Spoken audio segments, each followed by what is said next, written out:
Thank you, Peter, for that introduction. And I thank those who suggested my nomination and the selection committee that led to this award. It's hard to convince me that I really do deserve this award when hearing of the exploits of my fellow awardees and reading about the achievements of those in the past. I can better accept this award in the sense of my being maybe more typical of Knox graduates, and particularly exceptional myself, but perhaps being typical of a Knox graduate is exceptional enough.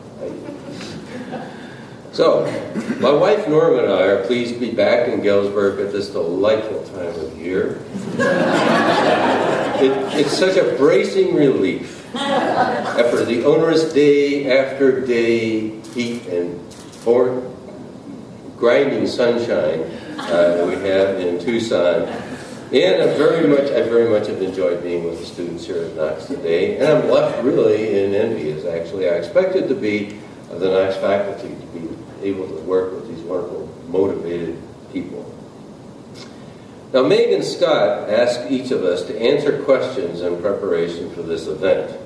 And to do this, I'd like to expand a bit on two of these in my remarks today. Where is Megan? Oh, no, Megan had to leave town, so I can't speak directly to Megan. But her first question was, please describe your Knox experience. Well, my Knox experience can be viewed in terms of how three elements, friends, environment, and faculty, influenced me as an intellectually naive, politically parochial, and experientially limited suburban bumpkin. That's the way I see myself now. My fellow students offered their friendship without reservation, friendships that could be, and many of which have been, lifelong. Peers were and are part of the learning process as well as being a personal support group. In this respect, having diversity in one's peer group is an advantage. Back in the 1950s, you really got to roll your clock back here. I'm probably the oldest person in the room, almost, today. We've got to reel your clock back. Back in the 1950s, the Knox student body was almost entirely white, almost entirely in composition. Nevertheless, the student body provided me with a relative diversity of peers compared with my hometown environment in terms of social sophistication, personal value systems, geographic referencing, and academic attitudes. I mean, some of my peers played golf. We didn't even have a golf course in the town I came from. Just give you an example of relative diversity. As for the environment, in the late 1950s, the college and Galesburg itself had a charming historical aura, together with a sense of stability, maybe too much stability from some people's point of view, both missing from my suburban hometown. During these late post-war times, urban America was undergoing a massive post-war metamorphosis. New houses were popping up in former fields, old houses and businesses were being torn down, first-generation malls were being erected, predecessors of fast food joints were coming into view, and traffic was becoming more intense. The transformative interstate highway system was begun in 1956. I came here in 55. But this national alteration hadn't made it to small town Illinois yet. Galesburg's 19th and 20th century architecture, red brick pavement, stately elms, and the freight trains wailing through the night provided a peaceful and relatively introspective ambiance for learning and growing. Galesburg itself was embedded within an agricultural landscape predating the onset of industrialized agriculture. That is, it wasn't all corn and soybeans, and there was no ex-urbanization at that time. Here and there, the fields were interspersed with wooded streams incised into the deep glacial till. We students didn't have much freedom of movement in that era to enjoy this ambiance. Cars were banned at that time, which is another story.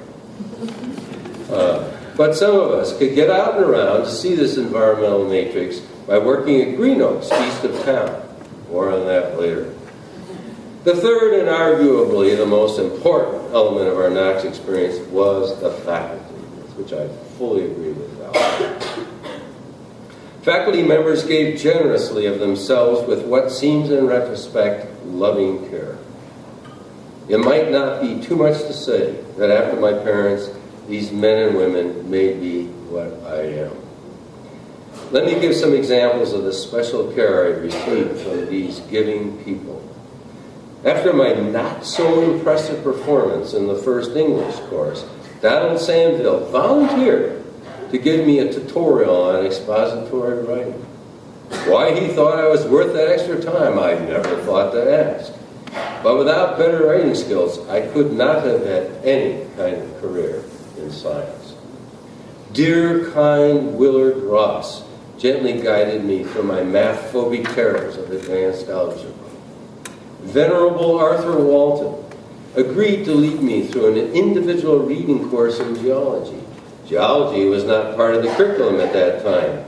As it eventually turned out, geology has been a major supporting science in my career as an ecologist.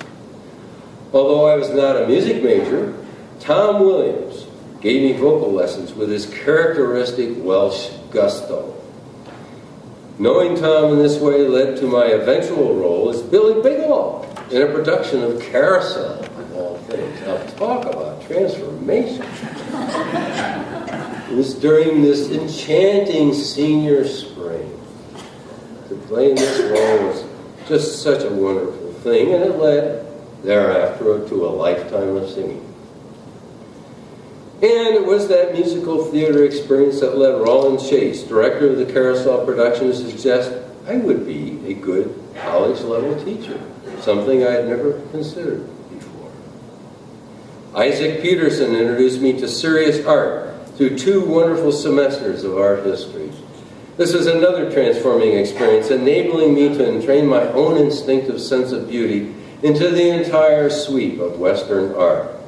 Here again was an experience that supported my aesthetic predilections toward nature and enhanced my encounters with architecture and visual arts throughout the world. But it was probably that odd and mysterious Paul Shepard who most influenced my future. Paul, a member of the biology faculty, was an unusual combination of naturalist, scientific ecologist, and art historian. His vision of nature was partially mystical, partially imagery, and thus aesthetics, and partially psychology. His courses intrigued quite a few Knox students, including and maybe especially non-biology majors. Paul ran the Green Oaks Enterprise at that time, and a number of us spent many hours and days of our college lives working in that magical place. Science and aesthetics came together for us in Paul's classes. Through our forays along the wooded valleys and the newly restored tall grass prairies, and during the chilly camping nights under the spreading white oaks, and in dilapidated cabins left on the property from earlier years of human occupation. These are just a few vignettes of the ways that Knox College influenced my life. I conclude with some thoughts on Megan's second question. How has that experience affected your life? There are many definitions of a liberal education. In our years at Knox, we repeatedly heard it described as liberation of the mind from the mundane or fixed attitudes of our family and associates, along with the development of critical and independent thought. If the college has been successful in imparting this ideal of a liberal education, the student, the object of this experience, will have been inoculated with a chronic syndrome that is lifelong. Victims are condemned to a lifetime of restless learning and continuous revision of ideals, images, and understanding. This can be hard work. Sometimes one must be a little heroic, in fact, to question the common wisdom of one's peers, especially in our present era of confrontational politics. In my case, Knox launched me on a lifelong quest to seek what is right, what is beautiful, and what is true. Natural science, learning how nature works without recourse to supernatural explanations, was my main path. But beauty, and a sense of rightness regarding our environment and the needs of others drove and guided me along that path. That, Megan, wherever you are, is the answer to your second question. Thank you for your attention.